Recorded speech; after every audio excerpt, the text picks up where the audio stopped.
आपके साथ कोर्ट में कोई ऐसा वाकया हुआ जहाँ पे आपको लगा कि भाई ये क्या आई थिंक कोर्ट में काफ़ी इंटरेस्टिंग वाक़यात होते रहते हैं। सबसे पहले तो एक जो चीज़ हुई थी जब मैंने शुरू में प्रैक्टिस शुरू की थी, तो सुप्रीम कोर्ट में एक केस था, अकरम शेख साहब उसमें लीड काउंसिल थे, मैं उनको असिस्ट कर रही थी। तो मैं कोर्ट पहुंची, मेरा पहला दूसरा हफ्ता था सुप्रीम कोर्ट का।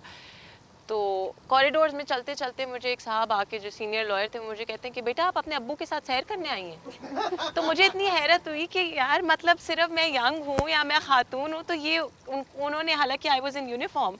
और फिर ऐसी एक चीज़ दोबारा भी कोर्ट में हुई। ये तो कुछ अरसे पहले की बात है। अब I have my own law firm, ये 11 साल की प्रैक्टिस हो गई अल्हम्दुलिल्लाह। सो मैं एक दिन केस आर्ग्यू करी थी डिस्ट्रिक्ट कोर्ट में, और वो एक मर्डर केस सॉरी में। आपको इंटरप्ट कर रही हूँ, आप कितनी 9 साल की उम्र से वकालत कर रही हो। देखिए वही बात। बस ये देखिए, अब आपने भी वैसी बात कर दी है, बट ये I think let's keep that for another day.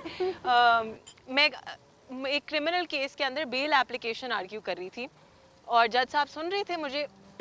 और इतनी देर में मेरे ऑफिस में इंटर्न है, वो आए, जिस तरह असिस्ट कर रहे होते सीनियर काउंसिल को, तो वो कुछ फाइल्स वगैरह और डॉक्यूमेंट्स लेकर आए। तो अब वो बड़ा यंग सा एक लड़का था, हमारे साथ इंटर्नशिप कर रहा था। He was in his third year of LLB.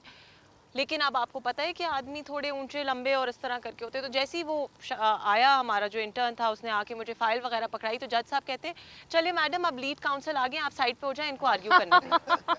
तो मुझे इतनी वो चीज़ बुरी भी लगी, बट आई रियलाइज्ड कि ऑप्टिक्स कितनी मैटर करती है। Yes. फिर मैंने लेकिन उस वक्त सोचा कि दिस इज़ द टाइम, तो मैंने वहीं पे उनको बताया। मैंने कहा कि your honour, thank you very much, but I am the partner at the firm and he is my intern, he is assisting me.